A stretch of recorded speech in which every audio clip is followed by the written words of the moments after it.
praise Lord प्रभु को नाम को धन्यवाद दिए कहीं आम नूतन वर्ष रे प्रभु ए दिन देखापी साहय कर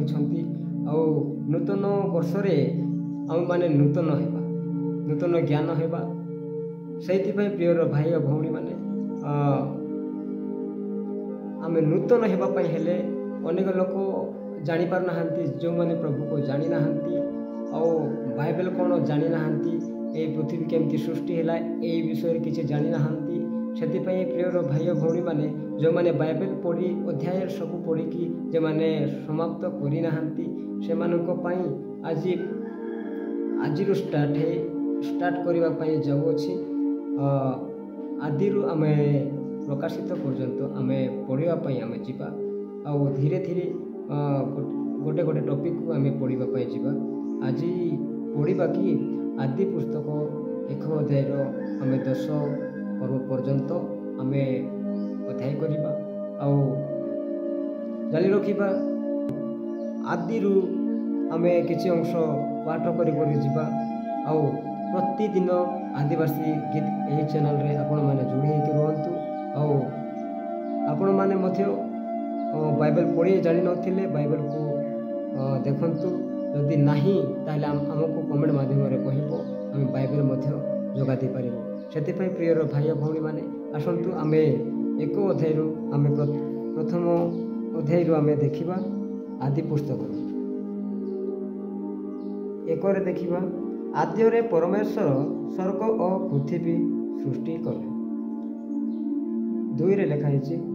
पृथ्वी निर्जन और शून्य थिला आउ गभीर जल उपरे अंधकार थिला पुणी परमेश्वर आत्मा जल उपरे व्यापी थिले 3 रे लिखाई अनंतर परमेश्वर कहिले दीप्ति हो तहिरे दीप्ति हैला 4 पदर देखिबा आउ परमेश्वर दीप्ति की देखिले जे ताहा उत्तम तहु परमेश्वर अंधकार दीप्ति की विघ्न कले 5 रे देखिबा पुणी परमेश्वर दीप्तिर नाम दिवस और अंधकार नाम रात्रि देले तहु संध्या और प्राप्त काल होई प्रथम दिवस हैला 6 रे देखिबा अनंतर परमेश्वर कहिले जल माध्यम शून्य जात होई जल को 2 भाग विघ्न करू 7 रे देखिबा यही रूपे परमेश्वर शून्य निर्माण करी शून्यर ऊर्ध्वस्थ जलरू शून्यर अधस्थ जल को विघ्न कले तहिरे सही रूपे हैला 8 रे देखिबा आउ परमेश्वर सही शून्यर नाम आकाश मंडल देले पुणी संध्या और प्राप्त काल होई द्वितीय दिवस हैला 9 रे देखिबा अनंतर परमेश्वर कहिले आकाश मंडल समग्र एक स्थान रे संगृहित होई ओ स्थल प्रकार होई तहिरे सही रूपे हैला 10 रे देखिबा पुणी परमेश्वर स्थलर नाम पृथ्वी और जलराशि नाम समुद्र देले आउ परमेश्वर ताहा उत्तम देखिले